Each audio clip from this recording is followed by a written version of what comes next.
All right, good amount of people joining. Welcome, everybody.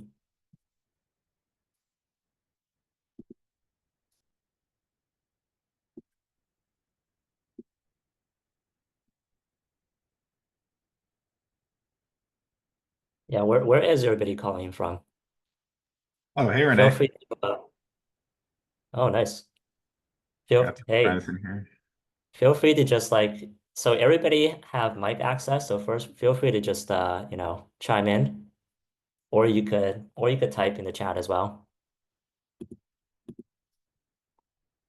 We support all channels.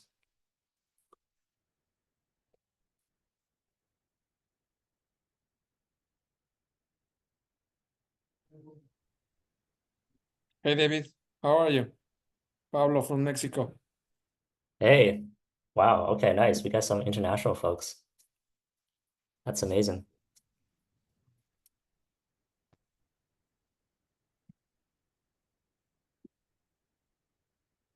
Nice.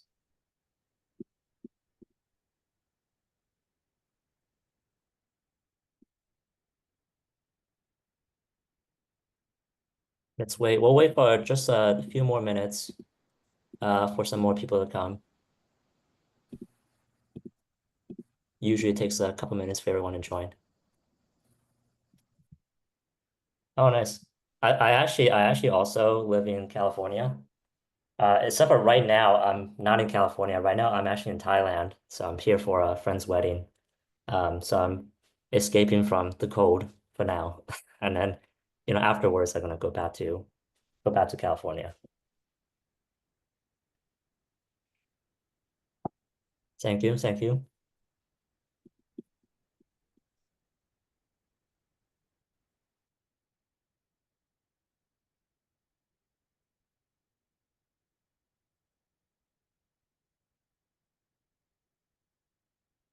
All right. Cool. Let's I think people will probably keep streaming in over the next couple minutes. Usually what I found during this webinar is like the first 5 to 10 minutes, people just slowly start to stream in. But I don't want to delay everybody. I think what we'll do is I want to try something a little bit different with this webinar, which is that we give everyone talking permission. So it's a new experiment, right? So usually like webinars is very kind of like one-sided. It's just like the presenter giving a monologue. But I really want to make it more interactive. So everybody has speaking permissions. So, let's try to kind of make this a little bit more conversational. As we go through the slides, like feel free, maybe at the end of the slide or something, feel free to just like chime in. If you have, any personal opinions or stories or anecdotes. I mean, you could type in the chat as well. I mean, feel free to also just give feedback in the chat. But if you want to speak up, just unmute yourself. Everybody's got speaking permissions. I think we only invited the best people, so everyone's respectable, right? So just feel free to kind of speak up anytime you want, and let's kind of make this a little bit more interactive. Because if it's just like a one-way conversation, it's not that much different than a YouTube video. So let's actually make this like an actual live webinar. Cool. All right. So yeah, so let's get going. So the topic we're talking about today is how to scale go-to-market in the AI era, right? And the reason why we choose this topic is just because I think everybody here is from the go-to-market space. And if you've been in this space long enough, you know that the go-to-market space is probably one of the domains that is the most affected by AI, right? I think all of you will agree that in the past 2 years, the way the playbook for how to run go-to-market is just completely different. Every single process, every single tool is getting disrupted. So as with all these disrupted technologies, right, there's a lot of negative consequences, but there are also a lot of opportunities. And that's why we're hosting this webinar here. Our goal here is to really lay out what it takes to scale up a modern go-to-market process today in the era of AI, right? And our goal is also not to be too prescriptive, but as you kind of go through the content, we really try to just essentially lay out so all the facts that we see, right? So kind of both Paul and I are kind of very experienced in the go-to-market space, coming from two different directions. For myself, kind of from building go-to-market products. For Paul, actually operating the space for multiple years. We really just want to kind of lay out all the lessons and kind of all the learnings. So this way you can actually think about it from first principles. So our goal isn't to be too prescriptive, and I don't want your takeaway to just be a bunch of kind of to-dos, right? But really a better understanding of how to think through how to run and go to market today. So with that said, let's actually go to the next slide. So let's do kind of a quick survey here. So you could either just speak up or you could type in the chat. For the company you guys are working at, what's the general revenue range? So we just want to get a better understanding of our audience. So this way we could kind of maybe tailor what we talk about. So, are you guys kind of on the 0 to 1 side, kind of growth stage, scaling stage, 1 to 10, or are you kind of 100 million plus? Okay, 1 to 10 here. Okay, and also somebody from kind of more scaling side, 5 to 10. Nice. Ooh, 10 to 100. Okay, cool. So it seems to me like, it seems to me like a lot of scale ups, right? So okay, so that's perfect. So you guys are actually at a perfect point to have this kind of conversation, right? So you're really thinking about scaling. Next question is, are you guys a manager or are you a individual contributor?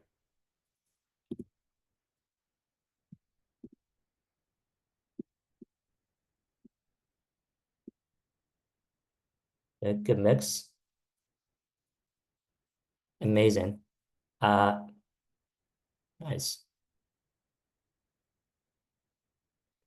And then I'm sure everyone has heard of AI, but how many people have used AI, especially with day-to-day for your sales process?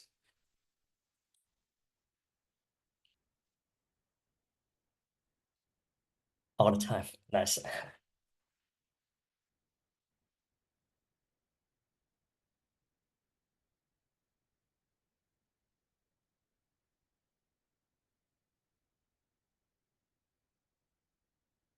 Awesome. A good mix. Okay, maybe kind of one last one, which is just a little bit more generalized. Are there anything specific that you guys are looking to learn today?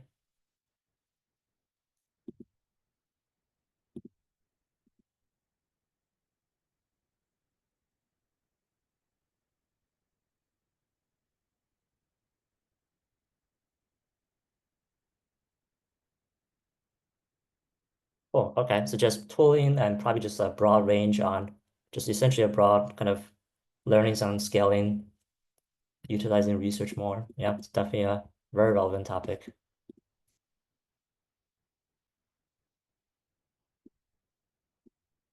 All right, amazing. Nice, prioritize account list. That's also extremely important. So definitely true. All right, cool. In that case, all right. This is amazing. I think you guys are definitely kind of at the right place. So let's get going. All right. So, I'll kind of skip through this. I mean, there's really two main sections of the webinar. So first, we're gonna have Paul come in and sort of talk about his learnings on scaling, and just his multiple years of experience scaling go-to-market in multiple companies. And I'll talk a little bit about some tactics that we learned as we built out Omni. So that's essentially just the general topic that we have. But just a little bit about us. So I'll give a quick intro on myself first. So for me, I actually come from a product engineering background. Started my career essentially working for NASA, working on the Mars rover. This was a long time ago. And then after that, I've actually essentially decided to go into the startup world. Started a startup called Amity, which essentially does a social focused customer success platform. Grew that startup to 200 people, grew to 10 million ARR, raised a ton of VC money, kind of did the whole journey. Exited that startup around 2020. And it was also around that time when GPT-3 first launched. So I just, essentially saw that, and I was planning on having a nice quiet sort of break after this long startup journey. But after GPT-3 launched, I kind of got obsessed and just started really diving into this new generation of AIs, this large language model. And one thing became another. I decided to start another company, which is the company that I run today called Omni, where we essentially use AI to kind of do account research and kind of essentially do market research for you, which we'll talk about later. But the more important person I want to introduce you to is Paul here. I'll let Paul introduce himself, but I guess just a quick note is that Very few people have really scaled a company from 10 million to hundreds of millions of ARR. And Paul is one of the even fewer people that has done it multiple times. So, I'm really happy to have Paul come on board and share his learnings with us. So Paul, over to you for your introduction.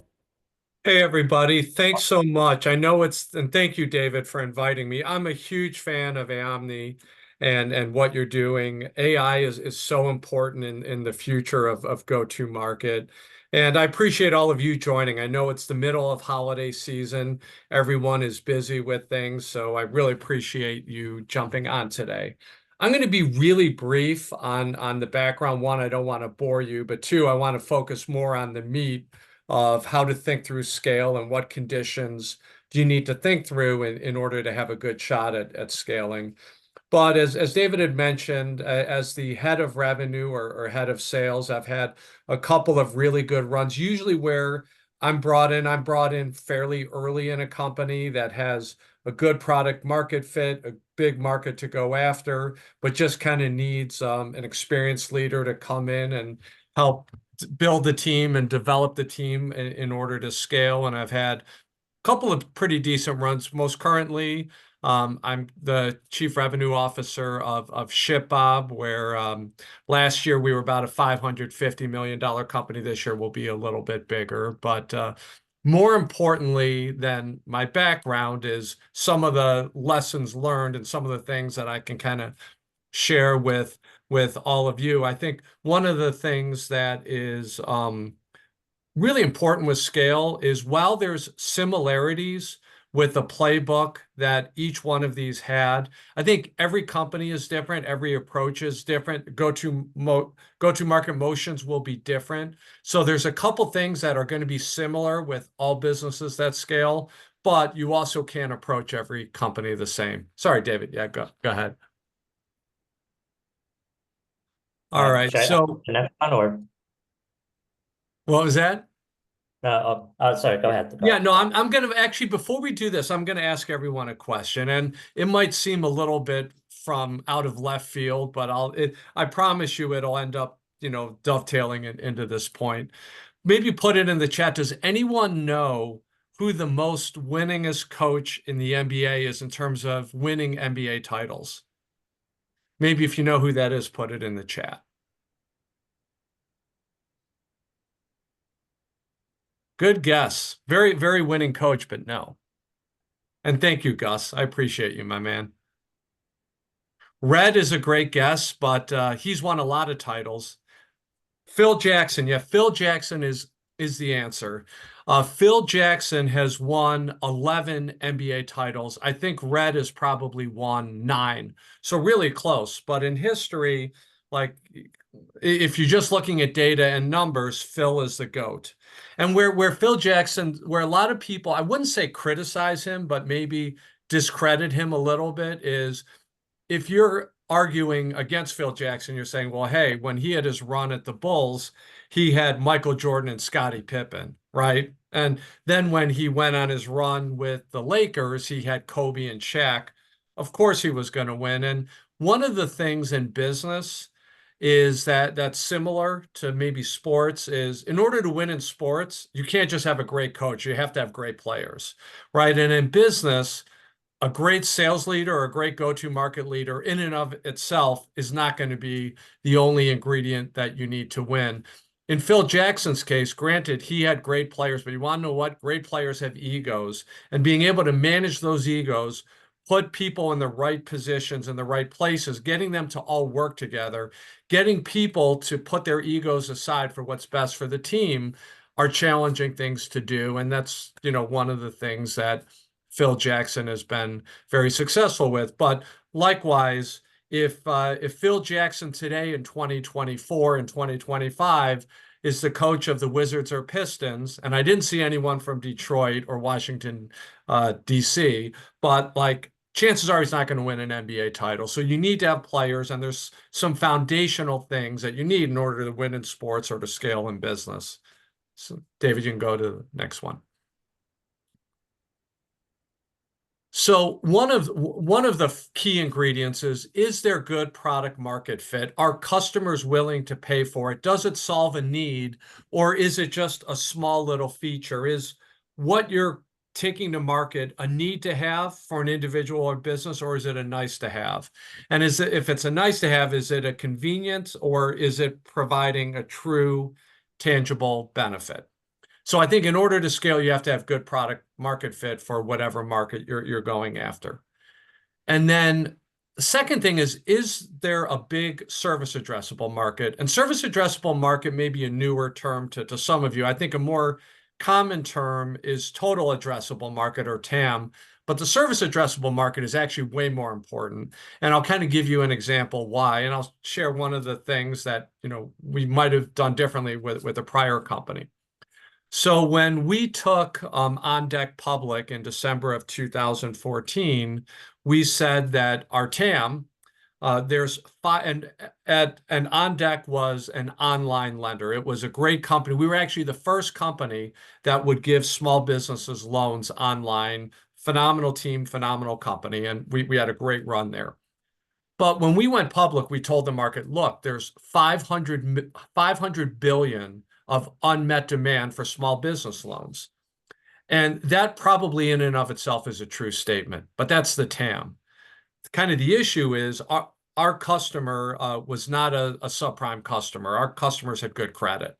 Our customers were not startups. Our typical customer had been in business for several years. Our customer was not a micro business or mom and pop company. Our customers generally had more than $1 million in revenues, and we had very high APRs. We had 40% APRs. I know that sounds crazy, but we were able to sell billions of dollars a year in loans, and $50,000 loans at a 40% APR to businesses that had good credit, that had been around a while, and had decent revenues. So while the TAM for small business lending and unmet demand was probably 500 billion, the market of you have good credit, you're a real business, you've been around for a while, and you're willing to pay a 40% APR, like that service addressable market was probably closer to 10 billion, which still was big enough for us to make a good business out of it, but probably different. And I think than probably some investors and analysts had expected.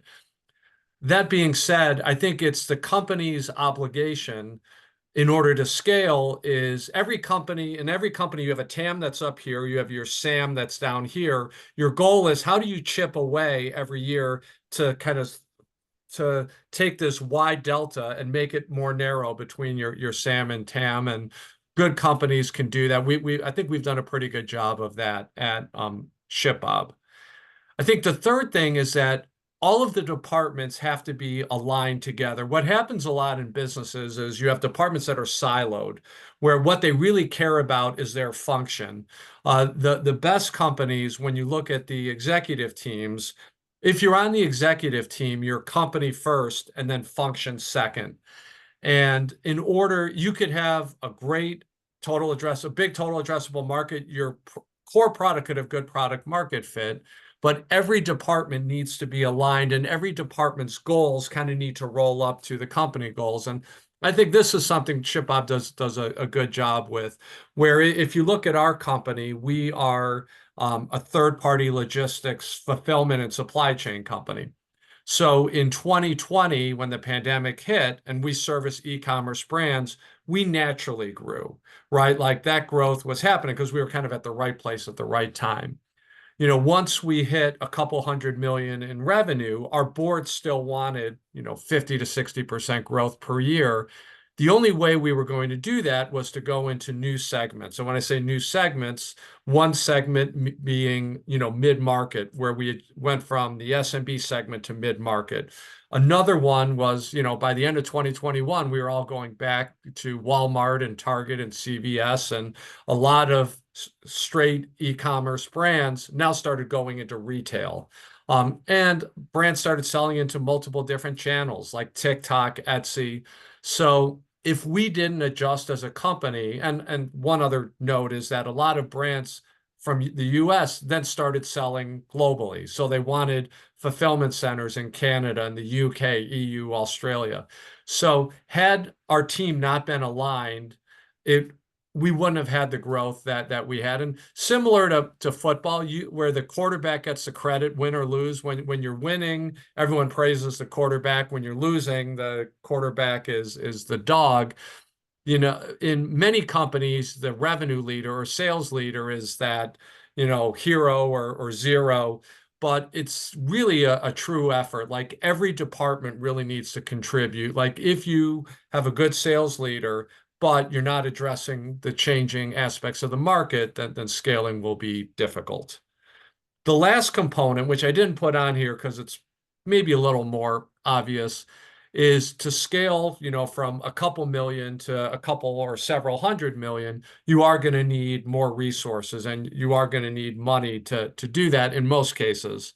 There are some cases like with Steve Sarowitz and Paylocity, where he started his payroll company from very little, literally himself, and grew it to now they're probably worth, $20 billion and they're publicly traded. He raised very little money along the way. But for most companies, you are going to have to raise money.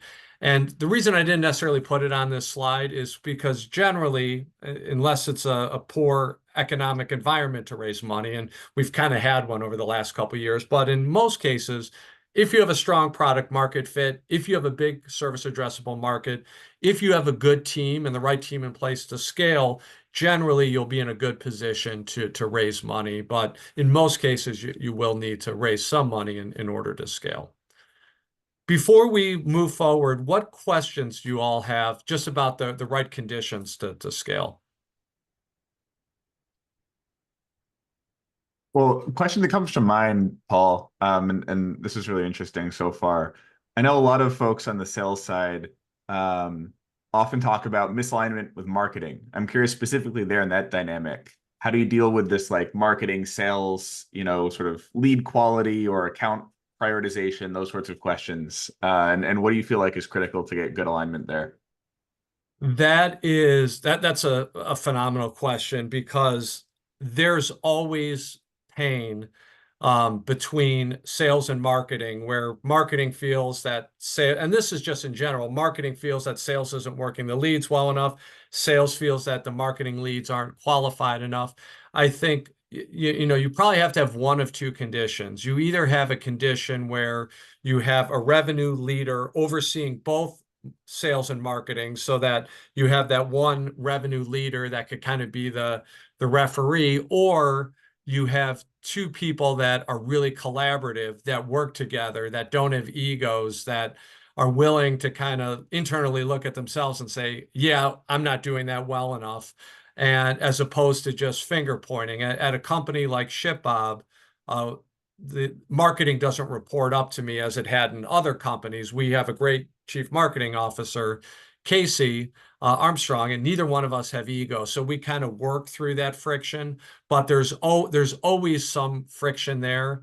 But also numbers don't lie. Like some of the things you can look at are, what are the conversion rates of leads coming in through marketing versus leads coming in through other channels like partnerships or outbound. The other thing you could do with lead scoring is make lead scoring not subjective. You make lead scoring based off of certain criteria. If they're on this platform, if they are this size, if they have these needs, maybe it's an A lead. If they don't meet any criteria, maybe it's a C lead or a D lead, and you can pretty easily keep score with the quality if you have a way to do that and measure.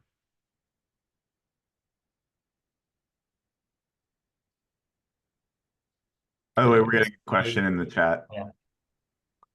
Yeah, somebody asked, what if there's no marketing and sales is responsible for generating their own leads? Yeah, in some of the companies, sales has been responsible for all of the leads, and it hasn't been marketing. In that case, marketing is either their main function is going to either be product marketing and content and PR to kind of help you, with how to position your product or different products compared to other companies. I think when you don't have a marketing team, or you don't have much of a partnership team, and the sales team hunts, you know, the question is how much of that is going to be how much of that prospecting is going to be the BDR, the outbound BDR, and how much of that is going to be AE self-sourcing their own business. And I think a lot of that will determine on the average ACV or average contract value. I think if mostly you're working with micro businesses or really small businesses, the AEs probably should be doing a lot of the prospecting themselves, depending on the unit economics. I think as you move to larger customers, more in the mid-market enterprise, I think a bigger investment in outbound BDR team makes sense. And we're going to talk in a couple minutes about how to make the BDR teams a little bit more efficient with AI and technology. But great questions. Cool. Maybe before we move on, I actually have one last quick question for you, Paul, which is what is your definition of product market fit? You could either go kind of wide or tighter. It's what is the problem that you're trying to solve, and how important is that problem? So I'll kind of give you couple of examples. So at ShipBob, we handle fulfillment and supply chain for e-commerce businesses. You know, e-commerce businesses are looking to grow globally. They're looking to put all of their inventory in one place and have that company distribute that through all their different sales channels that they have. There are millions of e-commerce businesses out there. So that would be an example of a really, really strong product market fit. There may be a company in the e-commerce space that offers a feature that allows you to maybe build pages a little bit easier. But it's very minute, and it's kind of more of an add-on feature that other companies might provide for free. So you kind of have to think through, like, if you didn't exist, you know, what impact would that have on a business? Now, we're in a competitive business, so there's other 3PL, so a company could go to another 3PL. But if we didn't exist, would a brand be able to grow and scale the way that they could without us? So that's how I would look at product market fit. I love that. Yeah, that's a great simple metric. Yeah. Okay, let's go to the next slide so that we have time for all of them. All right. I'll try to be concise. I think I'll share with you a couple things that have just started changing over the last 5 to 7 years, and then AI, as David mentioned, just within the last 2 to 3 years. So probably the most underrated and most valuable resource in a go-to-market team, it can be the revenue ops and enablement team. And what I've historically done in the past is combine those two departments because they're so closely connected. The way to think about RevOps is the group that moneyballs the business. That is the group that is kind of looking at the funnel and seeing if leads are leaking and trying to optimize the funnel, seeing where within the funnel things are slower. The enablement team is responsible for onboarding and training. And when you have new products or new rollouts, and for most tech companies, you know, rollouts and releases happen all the time. So you have to educate your team. And what used to happen is 10 years ago, when you'd raise money, boards and investors would mostly just be concerned about how many people, let's add 20 salespeople, 30 salespeople, 50 salespeople. But the challenge with that, and they don't want to invest in RevOps and enablement because it's very easy on a spreadsheet to say a salesperson sells X. So if we add 50 salespeople, we take 50 times X. And what used to happen is you'd look at the sales revenue and enablement teams as overhead. And that's changed dramatically over the last couple of years, because if your RevOps and enablement teams, especially with the new tools that are out there, can get a 20 to 25% productivity increase, then you can hire 20 to 25% people less. And that's not inclusive of some of the tools.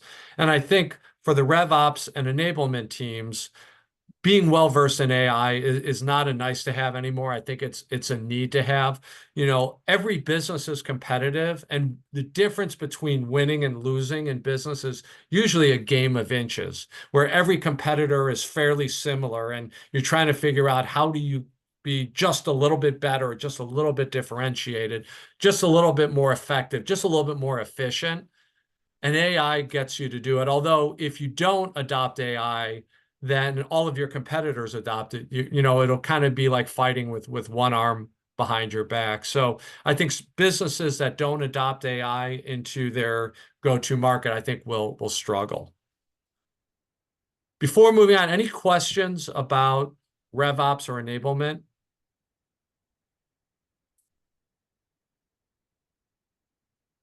At what point should a company think about starting a dedicated RevOps and enablement team? That's a good question. I think the challenge that you have is both functions are really important, and finding this person could be kind of like a unicorn, but I think the ideal person who's your first hire can do a little bit of both. And if anyone needs references or contacts of people that can do both, there's a couple of people I know in the market that I could probably introduce you to. But I think your first hire ideally can do a little bit of both. And I think you hire that first person after you have maybe 2 or 3 salespeople. And then, you know, maybe you scale that team, you know, 1 person every 10 to 15 salespeople that you have. You add to either RevOps or enablement. That's interesting. Yeah, that's actually earlier than I imagined. Cool. Let's shall we go to the next slide? Yeah, let's keep moving here. So I'll give you some applications today, how you can utilize AI with your entire go-to market, from the BDR team to the merchant experience team.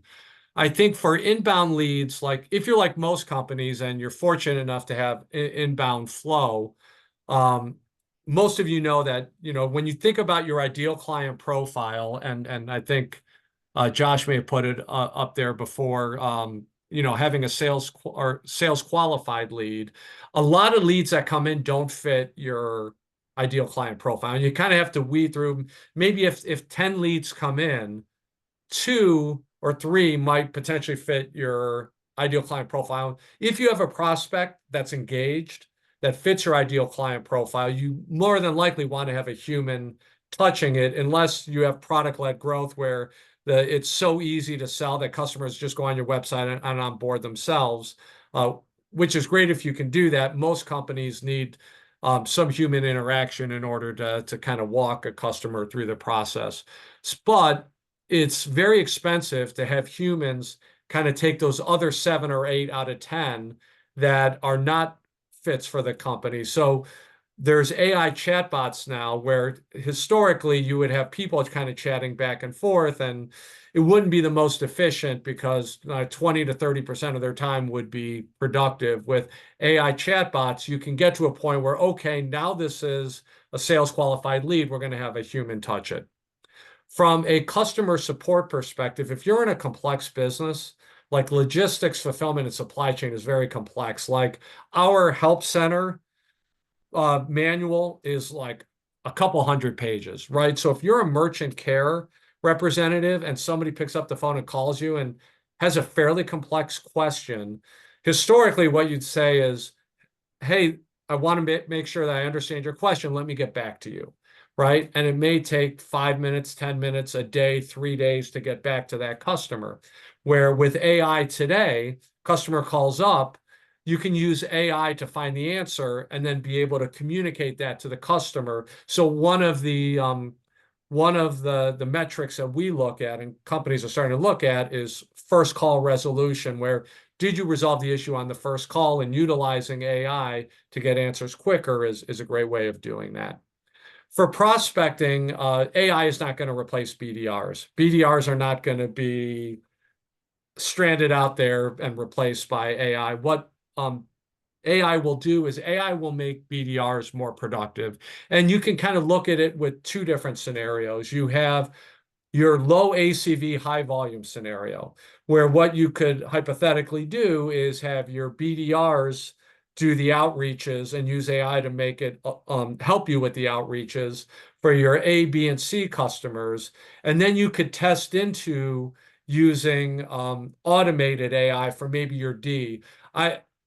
This hasn't been so advanced, and I don't know too many companies yet that are killing it with this. And you do have some risk if you're not looking at the emails that are going out, but definitely something to potentially test into. Probably not today for your best leads, but definitely it can help help make your existing BDRs more efficient. On the other end of the spectrum, let's say you have a high ACV and it's a very complex and prescriptive type of sale, and you're a BDR, and maybe you're only managing a book of 200 to 300 prospects, and you have to be super prescriptive and customized and relevant with your outreach.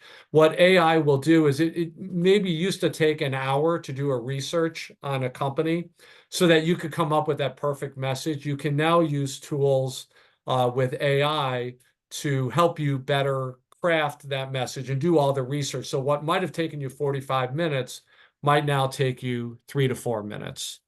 If you look at the AE team and maybe middle of the funnel and management, AI tools can now kind of help you through that process. So big sales are very complex and information's all over the place, right? You may have a call recorded with Gong or Chorus. We were with Chorus. We just, ShipBob just moved over to Gong. I'll give a shout out to Brian, our sales rep, who did an amazing job. There's information that's in Salesforce, right? There's information that's in email. There's information that's in Slack. So what AI will do is AI applications will take all of these pieces of information from all over the place, consolidate it together and help tell a story so that a manager can better help within the middle of the funnel. AI will also let you know who you're competing with, how you're competing with them, and understanding where in the middle of the funnel maybe you're struggling. So I think it's going to be such a key tool going forward for management and the AEs going forward. Looks like there is a question from Chris. Having it would reduce the number of employees, or would it be better serve complementary? I think it's a combination of each. I think like before, if you it could go one of two ways. You could either say we are going to have less BDRs and less merchant care specialists. So maybe if we had 40 merchant care specialists, we could do it with 30. Or maybe if we needed 40 BDRs today, maybe we could do it with 30. Or the other end of the spectrum is you just provide white glove type of treatment. If any of you want a book recommendation, actually, I wasn't prepared to plug it, but I will. It just happens to be in front of me. You have Unreasonable Hospitality by Will Guidara. If any of you watch the show The Bear, and you remember in the beginning of season 2 where they go above and beyond to try to take care of their customers, that was based off of Will Guidara and the stuff that he did in his restaurant. So you could either say, hey, we're going to be more efficient, or you could just provide such a white glove premium level of service with the humans that you have that you can increase your net promoter score, you can increase referrals, and increase the growth of your customer base.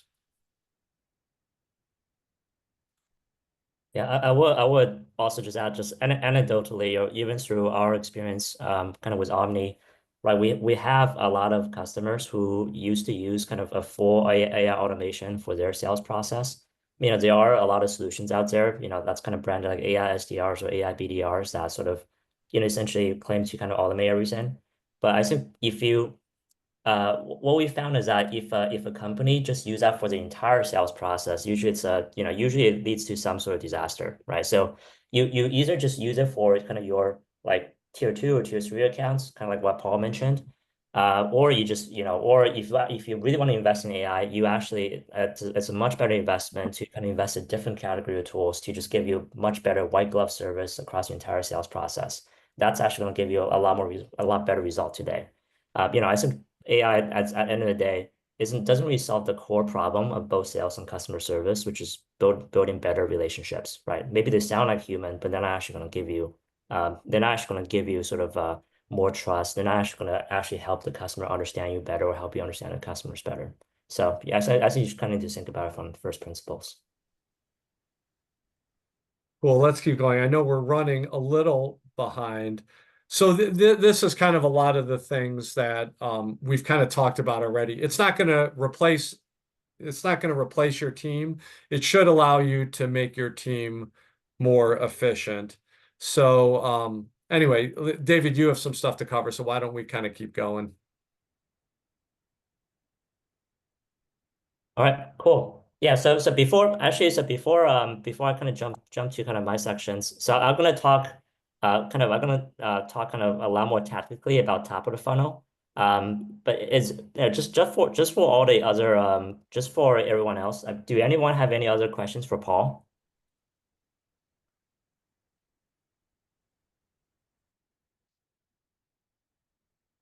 All right, cool. All right, in that case, let's get going. So I want to focus a little bit on top of funnel, and I thought this would be an interesting kind of tactical area to cover, just because we think that top of funnel is actually the one area that's disrupted the most by AI, right? And it's actually disrupted both in a positive way and in a negative way. The negative way is that I think everybody that's trying to do outbound today knows how difficult it is, right? So a lot of the playbook that used to work doesn't work anymore, right? And that's actually kind of what this slide is. So a lot of the playbook that used to work for the past couple of years, which is this playbook called predictable revenue, it's actually for like the past 20 years, is no longer working.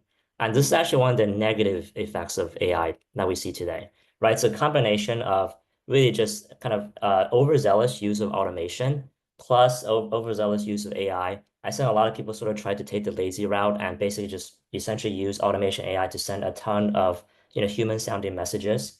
And that maybe that used to work sort of initially, right? And that definitely has worked, solutions like Outreach and SalesLoft and whatnot has definitely worked very, very well for the past couple of years. But it's one of those things where, if everybody's emailing the same people, if everyone's using the same data sources and they're using the same email templates, you just kind of become undifferentiated, right? And you essentially scorch the earth, and everyone's just receiving 10 times more spam. I think one of the other things that we're sort of seeing is that as the amount of sort of these automated email messages kind of increase, not only is a human a little bit more desensitized towards cold outreach, we're also just seeing kind of more and more strict spam filters, right? That kind of matters a lot as well. So now, Google and Microsoft are using their own LLMs to do spam filters and kind of classifying emails as sort of just purely, AI written. I mean, these companies are quite good at classifying, considering that they're going to run their own models. So that's kind of more reason why, this kind of whole predictable revenue playbook is just becoming less and less effective. It's kind of what I'm saying here surprising to anybody? Like, is anybody still using, essentially this kind of predictable revenue to great result? I'm actually very curious.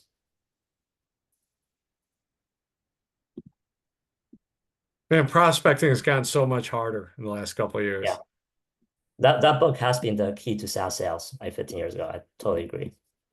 Yeah, and I think we've all kind of have a overflowing inbox just from cold outreaches. Okay, I mean, I'll just kind of skip through this really quickly, but I think just to kind of further home in the point, right? I think if you kind of look at the data sort of tells the same thing, right? The quota achievement for SDR has fallen dramatically, and I think that's not surprising. And the amount of activities that you need to actually execute to actually book a meeting has increased dramatically as well, right? It used to be kind of 7 activities in 2014. Now it's almost double.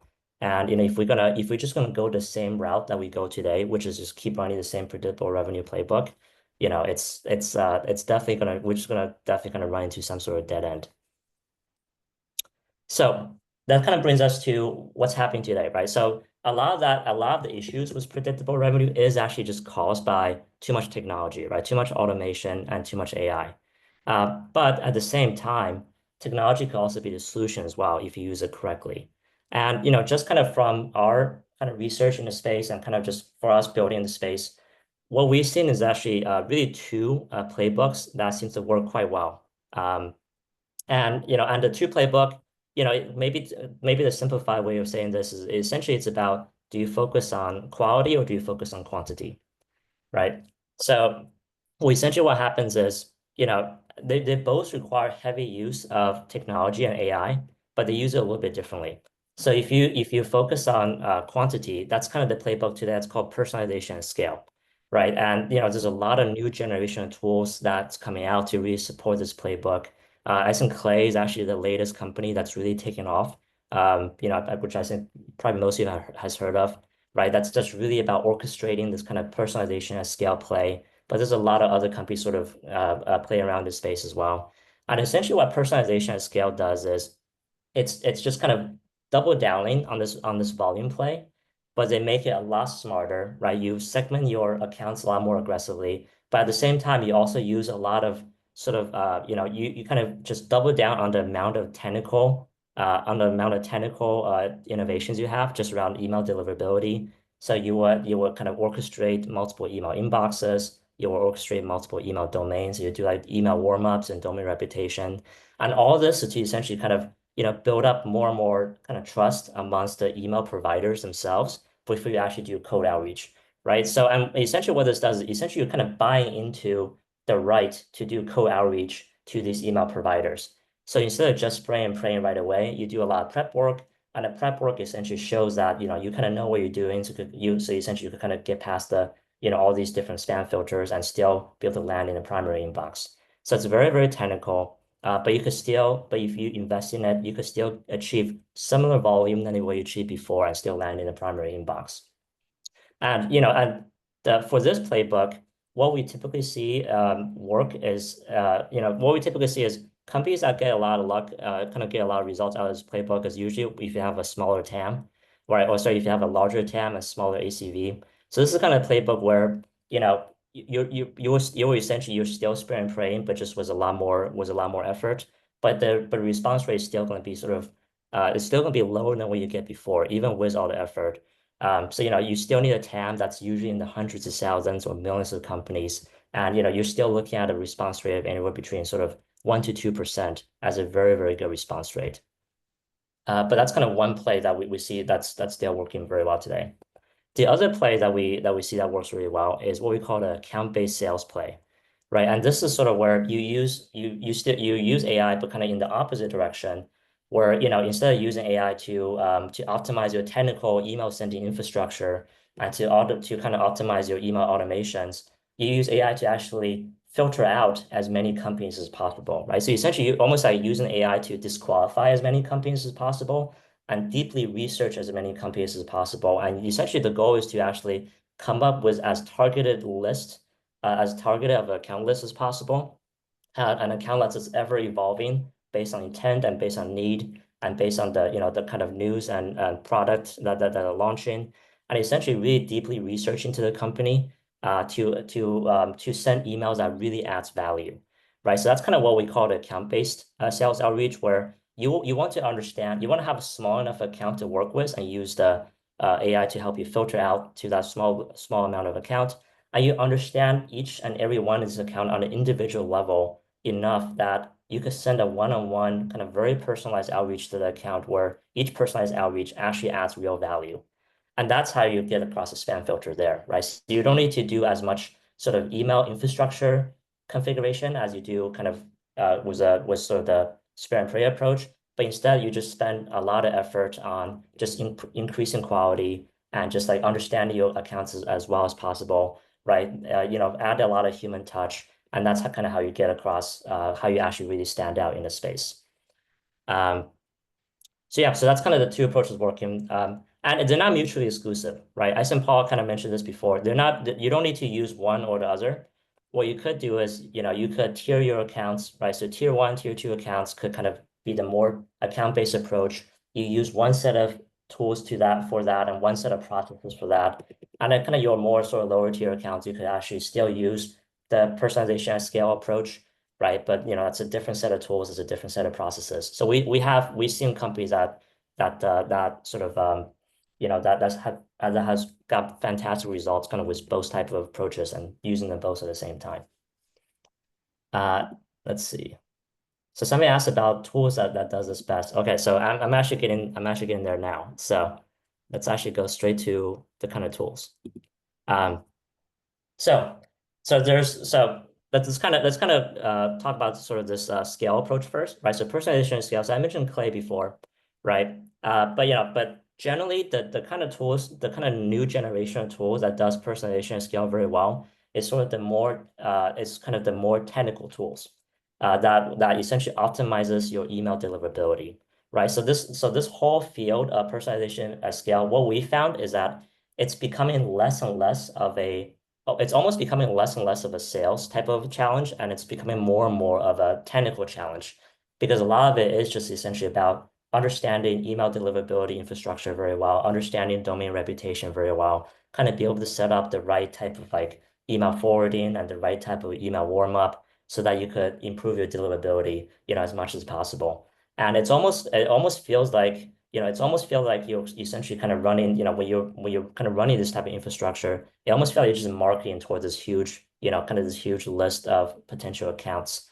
And so instead of a sales effort, it almost feels almost like a close to a marketing effort just because of the amount of volume you're dealing with. And kind of the type of tools you will kind of use for this kind of effort is, Clay is kind of the top one again right now for this type of motion that essentially does orchestration between data sources and email automation, right? So kind of ties them all together and you kind of run all these really, really good plays kind of with Clay. Instantly is another really good one. So Instantly really, really focuses on email deliverability. They kind of do a lot of the technical setup for you. And you can kind of essentially you could buy new email domains through Instantly and do domain warm-up, email warm-ups, and email rotation. Smart Reach is very good for multi-channel type of outreach, right? So you can kind of, one of the other way to stand out is really to work across, LinkedIn and email and potentially other channels like X or maybe even SMS. So Smart Reach is essentially a sort of orchestration platform that allows you to coordinate these kind of multi-channel outreach. So again, all to kind of essentially stand away from the noise. And there's another company that's sort of a relatively new company called Unified that's doing super well right now. That, it's almost like a Clay competitor in some way that sort of ties them all together very nicely. But the general kind of idea here is that you gotta really get deep into the weeds of how all these sort of technical infrastructure work, and you essentially try to optimize it as much as possible. Any question about this so far? How many people, by the way, how many people in the audience are using these tools or have heard of these tools?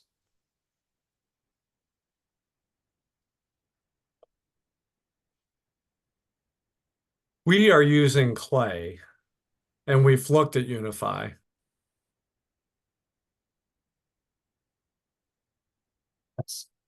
Yeah, I think Clay is Clay does have a lot of use cases.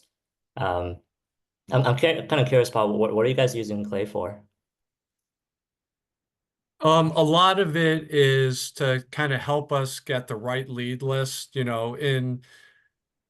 there are so many kind of things that have to happen for a brand to kind of fit our ICP. So Clay helps us in some of those areas.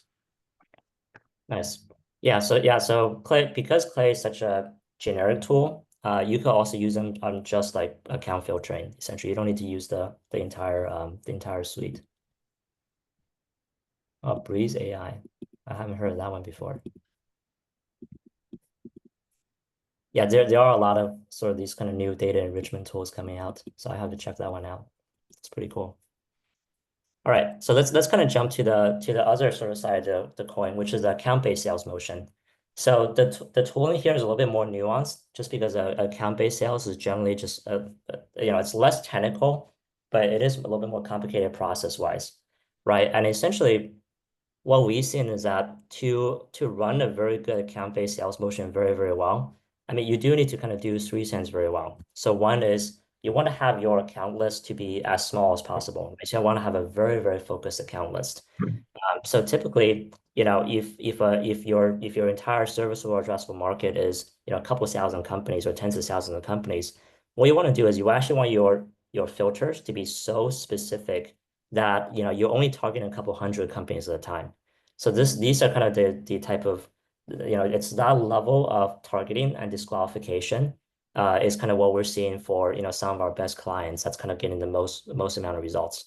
And the way that you will filter is actually, it's not about kind of using your typical firmographic filters that you will see on like ZoomInfo or Apollo, right? Because for those filters, you usually filter by like employee count or revenue ranges or, like industry or codes or whatever it is. Usually those you will only use as your first level filter, right? Because those filter will actually never get you to the point where, you have a super focused list. What we see is people typically use, the way that you would properly filter this account is people typically kind of use AI tools to really go deep dive into the account. And you will kind of ask the AI to find very, very specific information about that account that's only specific to your own go-to-market strategy. Like as an example, right? If you're selling a sort of a payment solution product for usage-based pricing, maybe one of your key filter is, should this company have usage-based pricing? Yes or no, right? Like that's not a filter that you will find in ZoomInfo. That's a filter that before you have to manually kind of go and collect, someone has to manually do research and go to the website, go to the pricing page and find that data. But now you could kind of easily automate that with AI, right? We also work with different companies that, only target companies that's going to conferences. So they will always try to find for every single account they're going to, are they active in going to conferences, yes or no, right? And that's a great filter. And again, it's a very specific filter that only makes sense for them and probably not for anybody else, right? But the goal with account prioritization is to, essentially you need to be very, very creative and just like brainstorm on what's the best way to really actually disqualify as many companies as possible, right? It's almost kind of, it's almost kind of, to me, it's almost feels like it's almost like a exercise that's very close to product market fit, right? To get to that product market fit, you also need to kind of get go-to-market fit. And you need to just, essentially get your disqualification criteria to be as strict as possible to the point where it only makes sense for you. And then find the right solution that could actually get you that data at scale using AI. So that's sort of the first point. Let's see. Okay, so yeah, so that's the first point. So the second point is once you actually, by the way, the last thing I would mention is that, once you actually get your list of accounts, right? The other thing, if you want to do this really, really well, you actually want to continuously run these type of filtering and this type of qualification, right? Because ideally what should actually happen is that if you do this right, it should also be time bound. So the list of accounts that you're really targeting, maybe they make sense this month or next month, but maybe after that, it won't make sense anymore, right? So you actually always want to have a constantly rotating list of accounts. And you kind of know you're kind of going on the right track when your filtering is strict enough that you could really kind of know the exact time that they're ready to buy and the exact reason why they're ready to buy. And that kind of leads to the next point, which is that after you're done getting your sort of list of the key accounts, you really want to synthesize a very strategic point of view, right? Because once you have the right filtering, you know exactly why you're targeting this account.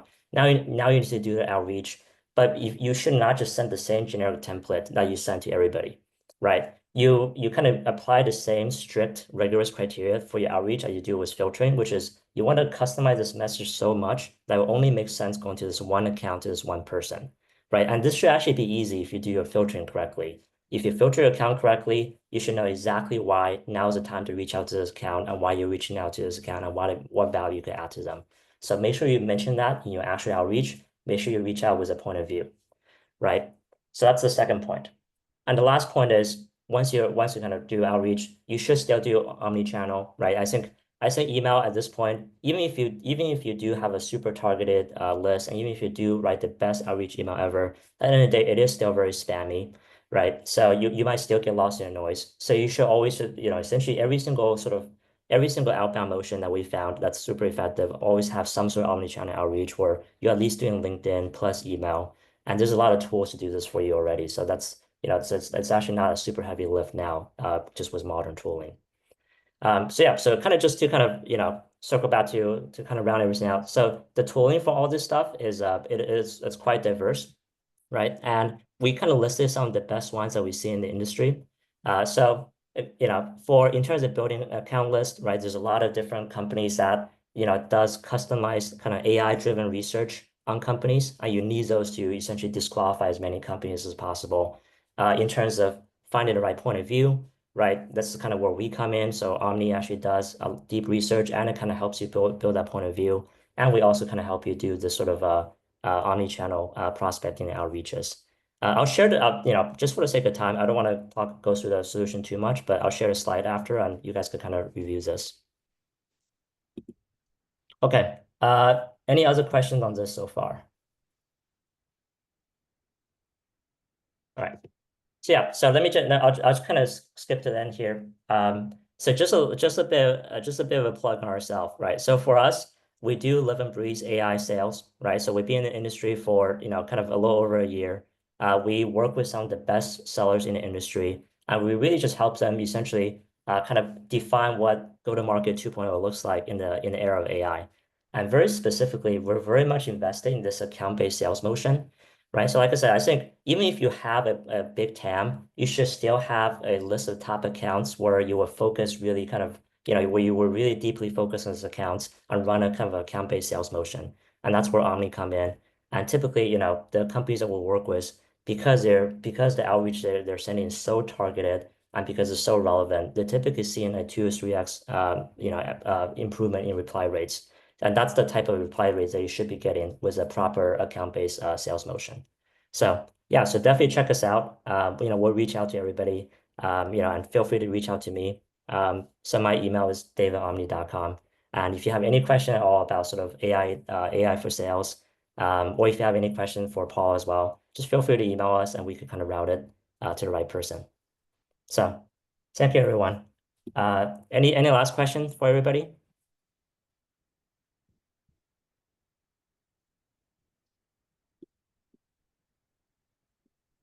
All right, cool. Awesome. Amazing. Thank you, everybody.